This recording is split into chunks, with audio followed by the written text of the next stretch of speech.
আসসালামু আলাইকুম। আর নিউগের পক্ষ থেকে আপনাদেরকে স্বাগতম। আমি মোহাম্মদ রবিউল হাসান। মোবাইলকে কীভাবে কম্পিউটারে পরিণত করবেন, অর্থাৎ মোবাইলের যত নেটিজেন কাজ আছে সমস্ত কাজ আপনি কম্পিউটারের মতো করতে পারবেন মোবাইল দিয়ে। সো দেখা যাক কীভাবে করতে পারেন। প্রথমে আপনারা আপনাদের গুগল ক্রোমে চলে যাবেন, সেখানে গিয়ে দেখতে পারবেন গুগল ক্রোমে চলে যাওয়ার পর এই জায়গায় দেখতে পারবেন যে একটি 3 ডটের একটি আইকন আছে, সেই আইকনে ক্লিক করবেন। তারপর এরকম একটি ইন্টারফেস আসবে। এই ইন্টারফেসে স্ক্রল করে আপনারা নিচে চলে যাবেন এবং দেখতে পারবেন ডেস্কটপ সাইট নামে একটি অপশন আছে, সেটাতে জাস্ট ক্লিক করে দেবেন। সো আপনাদের হয়ে গেল ডেস্কটপ মোড। এরপর যে কোনো ওয়েবসাইটে চলে যাবেন। এই যে ফেসবুকে চলে যাওয়ার পর এই যে দেখতে পাচ্ছেন সমস্ত কিছু কম্পিউটারের মধ্যেই চলে আসতেছে। এই যে নিউজ ফিডগুলো এমনি চলে আসতেছে।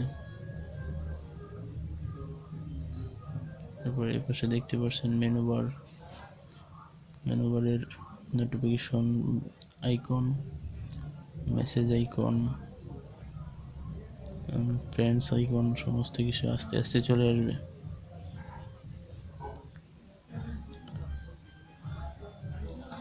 তারপর এই জায়গায় মেসেজের একটা অপশন আছে, এই জায়গা থেকে আপনারা আপনাদের ফ্রেন্ডকে কলও দিতে পারবেন, ভিডিও ভয়েস দুইটাই দিতে পারবেন।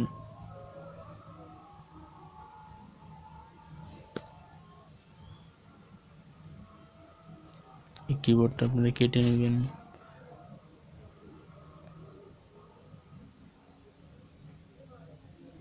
এরপর একটু জুম করে নেবেন।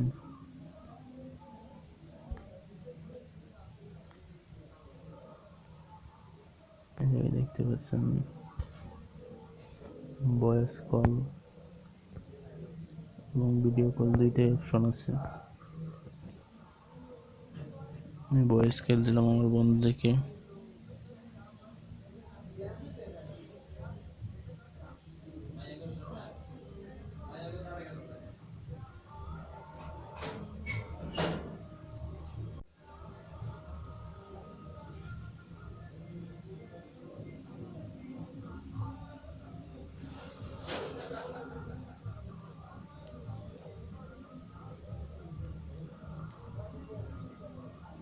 সো কলটা যাচ্ছে না, হয়তো অ্যাক্টিভে নেই।